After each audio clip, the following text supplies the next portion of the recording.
morning. I'm Hannah Ruckel-Freeman. I'm a marital and family counselor and a specialist in narrative theory and counseling. I'd like to tell you today about one of the most important ideas in using narrative theory and practice, which is called externalization. Externalization is a little bit confusing, and a lot of times it seems impossible, but it's not. So basically, we live in a community and in a society that's very complex. Some of it is great, some of it is awful, but it's not simple. It's a complex place.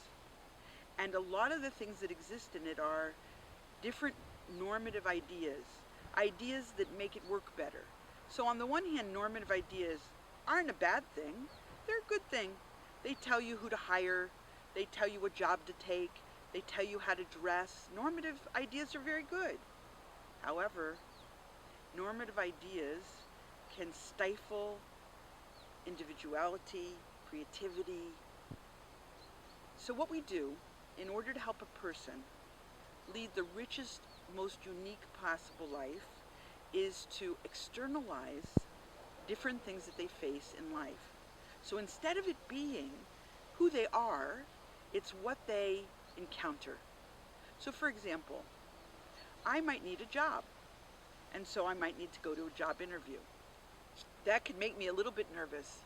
So instead of it being I'm nervous, I think of the nervousness of going to a job interview. Everybody knows that it's a big invitation to experience nervousness to go to a job interview. That's pretty normal, right? However, for me it might be different, because when I experience nervousness, I might get very closed and very quiet, and I might not smile. And so another person who gets a little bit nervous might giggle a little, and she might smile too much. And somebody else who gets nervous might throw up. So nervousness is an experience that everybody might have differently. Now, the beauty of community life and society is also something we want to externalize.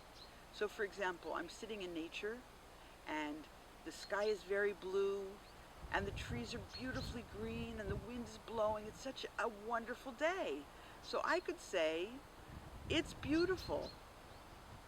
And then, if I wanted to explore my own relationship to this beauty and this nature, I could say, I'm encountering beauty. This is what happens to me in beauty. This is what it brings out in me, beauty. So what's the difference? So we're going to ask you that question. One of the ideas I have about what's different is that I get to find my own unique, my own individual response to these things, and then I get to know much more about myself, what's important to me, and that can help me make decisions of all sorts. So for example, if I know that I really like to communicate emotionally and I need to find someone to marry, I'm going to think, I'm a happier person when I communicate emotionally.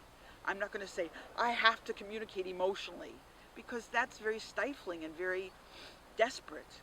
But if I think about the experience of communicating emotionally as something external to me, I could say, I'm a happier person when I communicate emotionally. So I'm going to be looking for someone who also enjoys emotional communication. But if I'm an emotional communicator and I have to have that, so what that means is that I can't live without it, and that it's a desperate need. And I know it's not a desperate need, I just know it's something I really enjoy. So one of the things that externalization does is it gives me more room to learn about myself. It gives me more time and space to explore the world and see what is useful and see what isn't useful. Let's take an example. Sometimes we make friends with people, and on the one hand we enjoy them, but on the other hand we feel kind of bad at the end of the day. So we could say, she's not a nice person. Wow, we just made this whole woman a not nice person. That's pretty big. But on the other hand, what I could say is, well, the experience I have around her is I enjoy parts of it, and parts of it I really don't enjoy. So now I'm talking about myself as an individual in relationship to this person. It gives me a whole lot more room to think and to make decisions. We'll talk more later.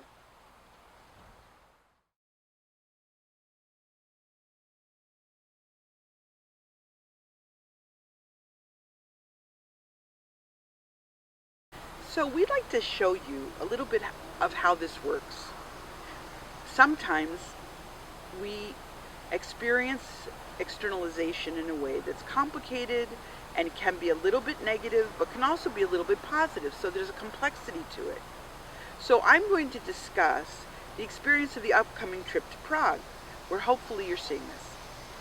So one of the things that I experienced in planning my trip to Prague was a little bit of anxiety.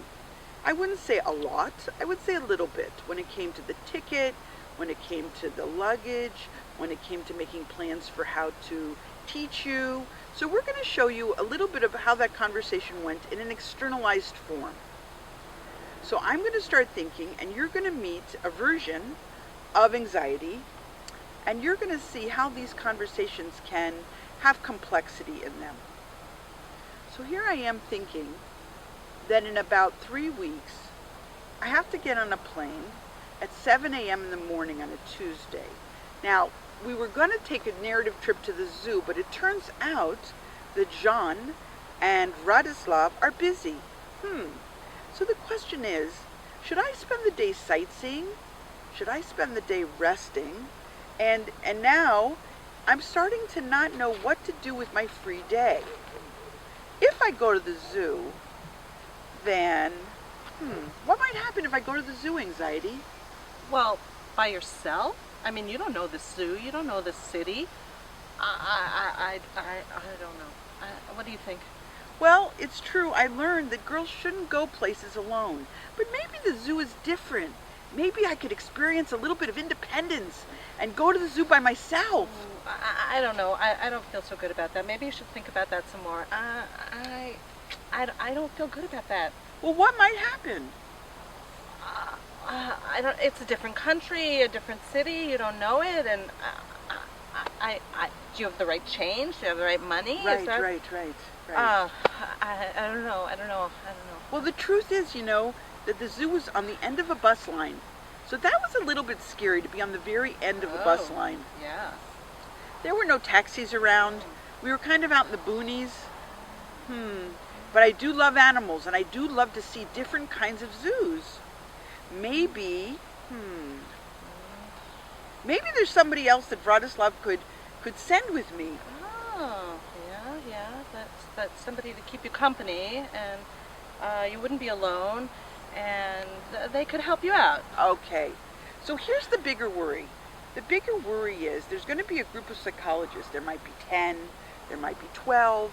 I don't know who they are. I wonder how they're going to like my presentation. I don't know. I hadn't been thinking about that one. I kind of feel sick to my stomach. Well, the last time I was there, they really liked our presentation, but I wasn't alone. This time I'm doing it alone. That's new. That's different. I'm not sure what to expect. New and different could be good. Could be good, but it's really scary. I'm a little shaky. I don't know. Well, you know what? Maybe we could run through the whole presentation once before we go. And then it'll just be like familiar. Okay. How does that sound? Yeah, we could work out any kinks or problems, and then it would probably go smoothly. So that's the thing, to run through it once. Okay.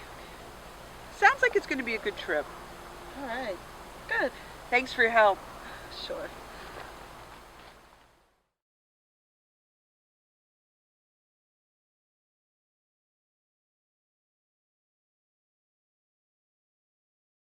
Okay, so what you have to realize with creativity is that what's needed to create is to do something new, to do it in a different way. I've never really felt very artistic, and everything I touch kind of ends up ugly. Oh, but that's because you're afraid. You have to let go of your fears, totally let go of your fears, and also the whole thing is creativity is learning to see the world with new eyes. But what if I fail? What if I can't succeed? So what I do a lot of times with my students is that we make a whole bunch of the same thing. We'll make 5, they're called pinch pots. We'll make 5 different pinch pots, and the whole purpose of it is so that they let go of their expectations and their fears of it's not going to come out good. So in order to learn creativity, which you're a master at, then I have to let go of fear and move away from expectations? Yeah. Huh. Yeah. And also open up your mind to all different kinds of possibilities of things, different things that can happen. How do you open your mind? Well, even like, let's say like every day you walk home from point A to point B, right? And you walk on the same path every single time, right? But there might be 5 other ways that you can get from point A to point B, but you're always taking the same path. Well, because that's familiar and that's safe. Right. So that's the whole thing about creativity, is it's finding a new path that you haven't thought of before. But also a very important part of creativity is to not think.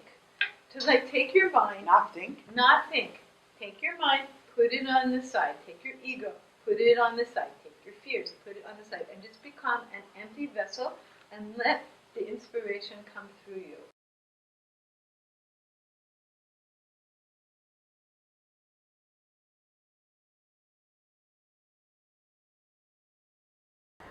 Hello, how are you today?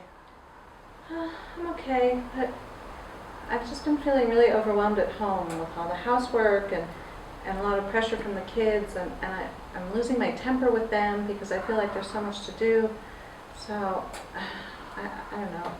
Maybe I just need to vent, but there's a lot going on for me. So there's a lot to do, Yeah. and there's And Purim's coming, and Pesach's coming, so that's Purim and Pesach. so much more on top of everything that I don't feel like I'm caught up with to begin with.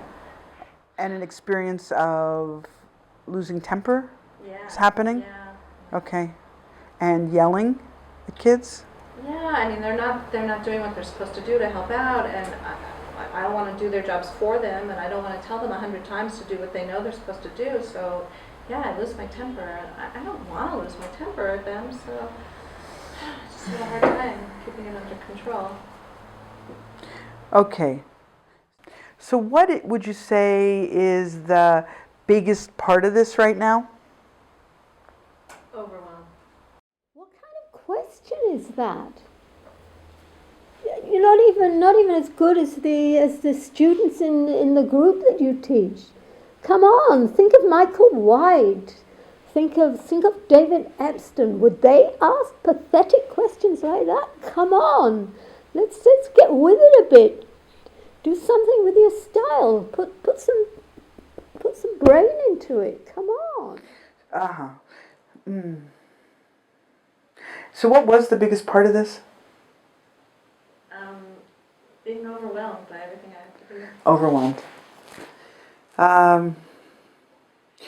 Are there feelings involved with overwhelm? Like, I'm not good enough, I'm not doing what I'm supposed to do well enough, other people can do it better than I can. Those are ideas? Yeah. And what kind of feelings go with those ideas? Incompetence. Incompetence is a feeling? Sure. Yeah?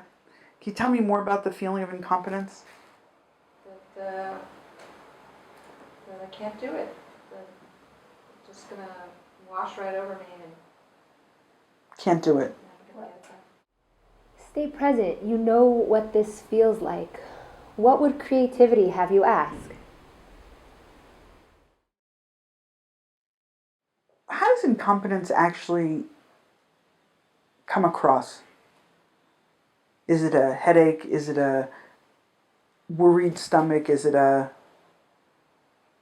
sweaty? How does incompetence actually come across? I don't know, like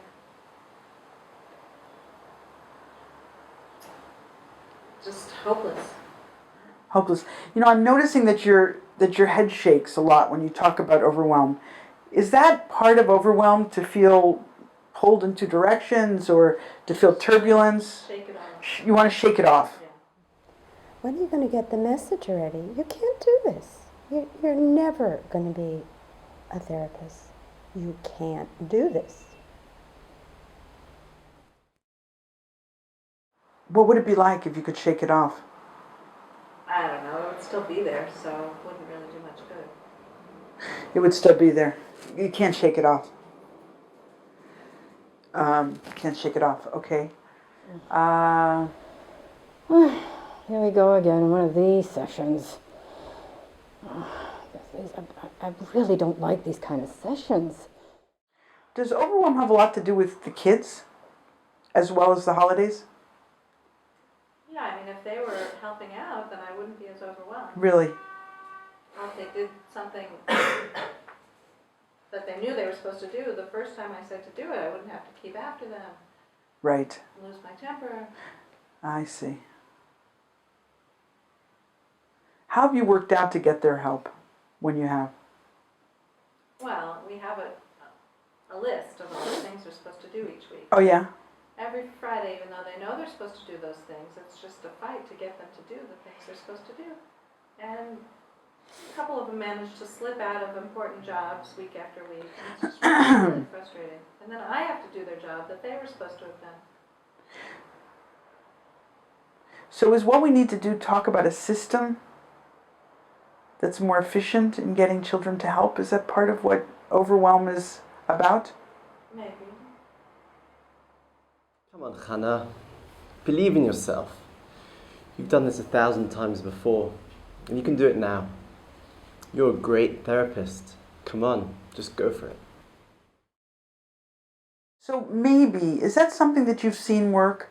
Have you ever had a system that worked even for a day and it worked well? Yeah, I mean, it works for a little while, and then it just slides. Well, what system is it that works well? Well, that they have clearly what their jobs are that they're supposed to do, and they know that they're not supposed to do other things until they get their jobs done. I don't know, maybe it's just the short Shabbases that they're still dragging out and not managing to do what they need to do. And do they get something for this when they do their jobs right? Yeah, What do they get? they get a Shabbos treat at candlelighting if they've done their job. Oh, I remember that. The Shabbos treated candlelighting. I see. Okay. And is there a feeling you get when they do it right and they're getting that Shabbos treat? Is there a sense or feeling you get when that happens? Yeah, like they did it, and now the house is more pleasant because their job is done. I see. And is there your commendation that they receive as well as that Shabbos treat? Do they? What's it like when you give them that? What's it like for you? It's good, but it doesn't. It only happens with one of them, not the other three. So even though it only happens with one of them, what's it like when you say it to the one of them? Well, he's happy because he knows he did his job. How about you? Me? That's nice. I saw you start to smile and then something grabbed it from you. Well, that it's only the one. Right, it's only the one. But with the one, is that smile important? I guess so. What's that smile say when you commend them for having done their job? It's pride. Pride. Okay. So we'll talk more about this next week.